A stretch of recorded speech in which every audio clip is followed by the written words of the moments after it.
Welcome back to Romanovich Auto Surgeon. We are finally jumping back into this Tiguan. We're going to completely go ahead and remove everything that is in the way of removing the engine. We already got the engine hoist, of course. If you watched the previous video, we got the new engine from Tyler. Huge shout out to you, brother. Appreciate it. Happy New Year's and Merry Christmas to all of you. And let's go ahead and pull everything off.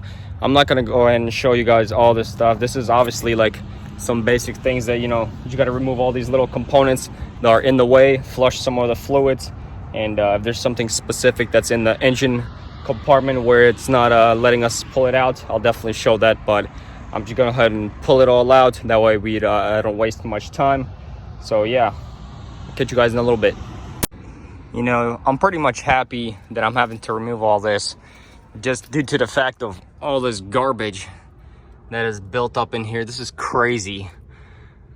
I don't know why, but it had a really nice splash guard. It covered all the way. So I don't know how this would get up all in there, because it covers here, all this. But I guess it happens. I've seen older cars that don't have this much buildup, but let's keep moving forward. So easiest way this all comes out is this whole air box and this little funnel and the whole battery tray. Just like this. It's got one bolt here, one bolt there, one right here, and it pretty much all pops out. There's a little grommet on there right here that this is slid onto right there. You gotta pop this off, that way you can slide the positive terminal under here and one of the grounds. And there's a little tube right here. I thought I had to disconnect this, but it turns out it's just a little air ventilation type of deal. So yeah, you have to remove this ground right here. It goes right there. Pop this off, put it underneath it, and then you can slide the whole piece out. Top of here, I first removed this right here, this little channel that fits right on top of it, which it connects right here for this little intake. But yeah, other than that, it's pretty simple. I went in and removed the cap to that because I'm draining all the fluid over here. Pretty much almost all out. I want to make sure I'm pulling something and it's not going to just start leaking everywhere. Hopefully that's going to get rid of majority of the fluids in the engine. The oil's already gone. We want the cooling part of it as well. Look at this. This is crazy. I'm just wondering how long this car stood, because this is a lot of leaves under the hood for no reason, unless this hood stayed open for who knows how long and they just let it grow like that. But yeah, so pretty much here looks like it's really accessible. Don't have to remove any of this anymore. There's the transmission mount right here that we're gonna have to remove up to here. I'm thinking I might even remove all the way to here, that way I can move this whole thing just straight up like that. And other than that, I think we have clearance. We might have to remove this little shield right here, because the way the turbo sits there, it sits a little bit further and it might hit this heat shield. It's right over there. So it might hit this. So I'm thinking if I remove this, I can at least tilt the engine this way and pull it out. So yeah, still thinking about it. Taking a lot of pictures. You definitely want to do that and make sure you take a lot of pictures. That way you know where everything goes. That way, you can rewatch it. And yeah, other than that, I only removed the battery tray, the air box, and that's it. The engine's ready to come out. That's amazing. The other, I don't know if I ever posted, I don't think I did, but for my Volkswagen Golf 2005, I had to remove everything from here. I mean, legit everything, all this, just because it was so difficult to put it back in there. It was crazy. Plus, I also tried to first put the engine and transmission or the transmission. It's all because I was only replacing the transmission. That's probably why. I should have just went ahead and removed the engine and just mated them both together and put it in, because that way is a lot easier than putting the transmission in underneath or from the top and trying to align everything and push it all in together. Oh my goodness, it's just a huge headache. And then you might strip the torque converter or something, you might forget something. So definitely recommend that. But gonna have to remove some of these linkages right here. I think I'll just remove these two bolts right there, and then these two that are holding this whole solenoid actuating thing for the gears. Remove this ground right there, And some of these hoses, probably this one right here. Yeah, this is for the radiator, as you say. This one right here. And maybe one of them big hoses, that way it's not hitting against my fan. But yeah, that's about it. This thing's ready to come out, plus these lines right here. I'm gonna have to detach them from here, just put them on the engine. That way I can do the full swap and just put it all in, and that way I have a lot less to connect to the engine itself. But yeah, it's moving along wonderfully. Super exciting. I can't wait to make this thing turn. I'm already dreaming about that, but haven't even pulled the engine out yet. I haven't even completed the old one or the new one that I got. So let's go ahead and try to remove these. And gosh, look at these bolts right here. I don't know if I have that type of bolt to remove the transmission, but we'll see. You can see that right there, that type right there. I know I bought a whole bits that was specifically for German cars, so we'll see, but I'm gonna keep moving forward, remove some of these off the top of the engine, remove some of these hoses, and clean it up a little bit more, and then we can go ahead and start removing it.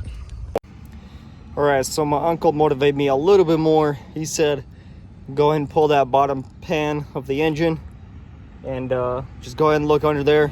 If nothing's too bad under there, you might be able to just put all these gears and belt chain back into place.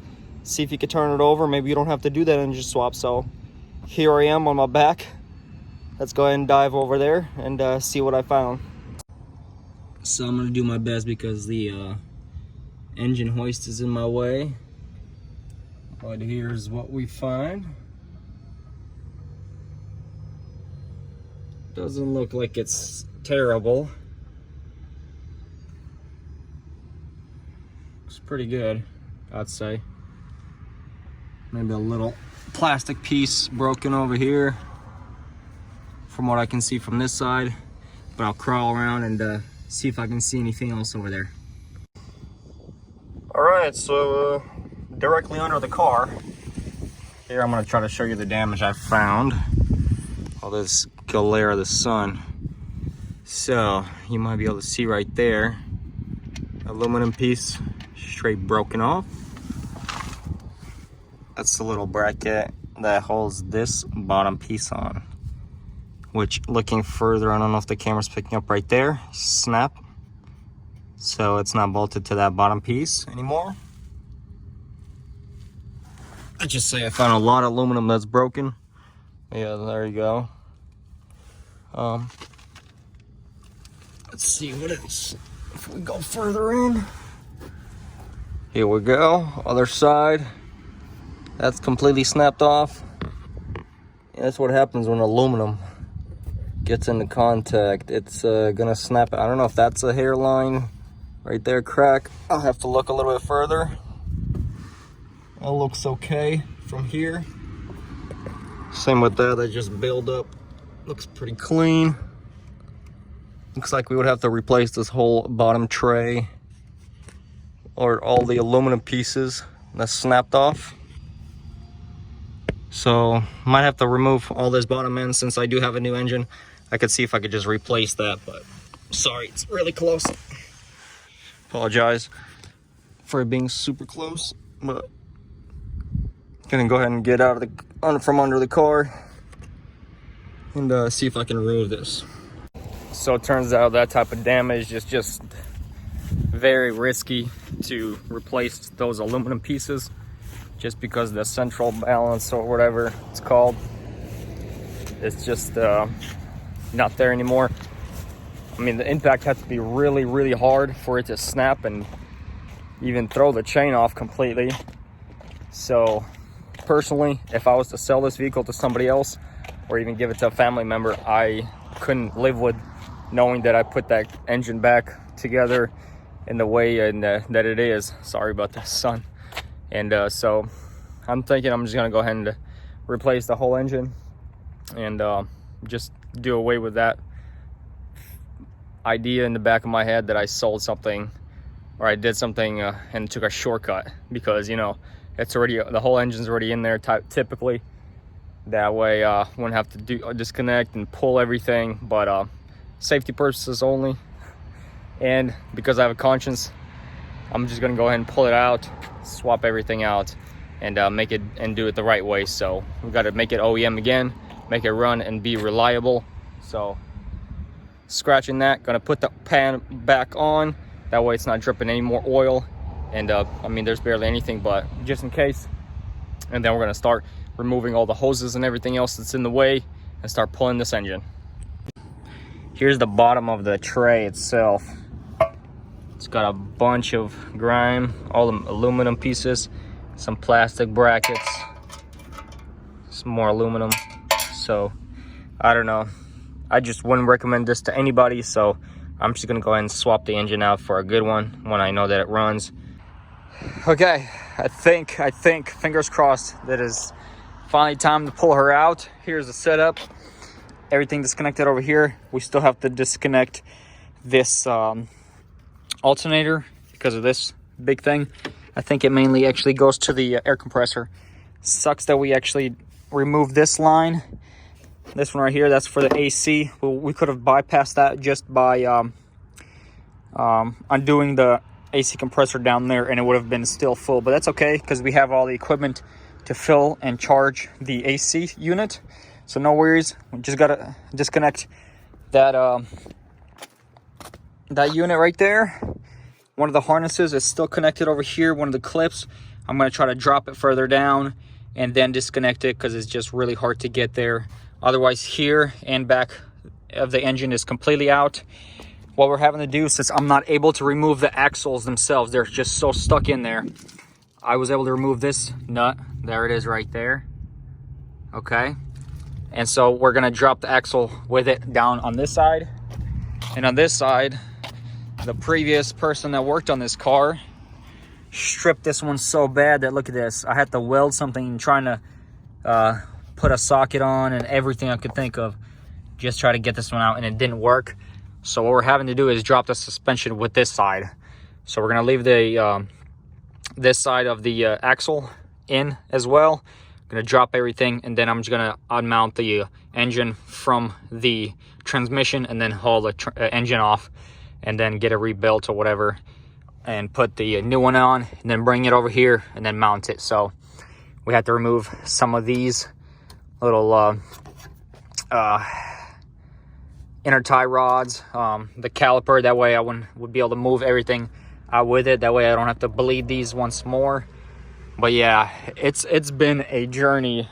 I've been calling a bunch of people. My welder right here, it just wouldn't do the work that I needed. I needed something bigger and stronger, but that's okay. So it turns out, just because I have to take the axles out, guess what, we can't lift the engine out of the way up through the top, because that's one of the easiest ways to come out. So we are dropping it completely down. I already took the boards out from underneath, so there is nothing there. It's already strapped up and everything. I'm gonna drop it as far as I can down. I'm gonna see if I can put that dolly under there, and if I can just have the engine on there and then see how high I can lift this engine or this vehicle up on its rear high end. If I can't do that, then I'm gonna have to take that out and drop the engine completely on the ground and then shuffle that engine all the way out here, which I might just put that board, at least that white board right there, and then slowly shuffle it all the way out of here. But this is gonna be a challenge. I'm gonna do my best. This is the other piece we had to remove because of the fitment. I mean, it was just grinding up against here, and I watched a video, some of the guys were taking it off, and they kind of broke this whole fan blade. So I don't want to do that, so I went ahead and removed it. Funny part is I already started removing or dropping the engine, and guess what? I forgot to remove this. You know what this is? This is the bottom transmission mount. Tell them by those 3 bolts. It wasn't going anywhere, guys. It was my fault completely. I was just in such a big rush trying to move it off, but yeah, it secures right there. It goes through that little slot, that one right there, and then attaches to that piece right there. So Don't forget all your bottom transmission mounts.